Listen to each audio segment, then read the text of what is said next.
So, all right, let's talk frameworks. Greg, when you and I sort of sat down and peered into this, I think we were both really amazed at just sort of the overwhelming majority that came back and said, hey, it's NIST. It's the CSF, right? Period. Pretty clear the vast majority are probably doing something here. Yes, 70% of people are doing something. They're aligning to some framework, and 70% of those are using CSF. And I think that really speaks to the success of that framework in getting people like, hey, it's got a beat and I can dance to it. It's something I can align my program to. It's consumable. I call that a success for security.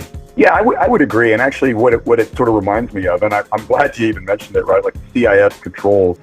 So I was actually a part of the original group that helped come up with some of the SANS top 20. And I can't take credit for it. It was actually Alan Power, founder of SANS, who came to us all. And then basically that was his argument. And this is way back when. He said, I'm just hearing consistently out there in the field, talking to government agencies, organizations, they just don't feel like there's a framework that can help them, boil it down. In other words, what does good look like? What are the elements of a program that pretty much everybody needs to settle in on? And what are some of the priorities that need to be in place for those programs? And that was the whole impetus to creating that SANS Top 20 in the first place. I remember my first program and I remember someone said, you should look at NIST 853. And I remember looking at that and I'm like, there is no way this is no way to get started as 300 something controls. Like it just wasn't doable. And then someone else pointed me at the SANS 20 or the SIS 20, and I looked at it and I was like, okay, these are, here's a checklist of things that I can work on. Now, the problem, of course, is some of the first few controls in SIS 20 they're hard to achieve. Like inventory all your software and inventory all your hardware. Like, sure, at a big enterprise, that's like a multi-year endeavor. It's the right answer, but it's still a little bit harder. And I think that's where NIST, they said, all right, we're going to make this even more achievable. We're really going to try to help you get at what's important there.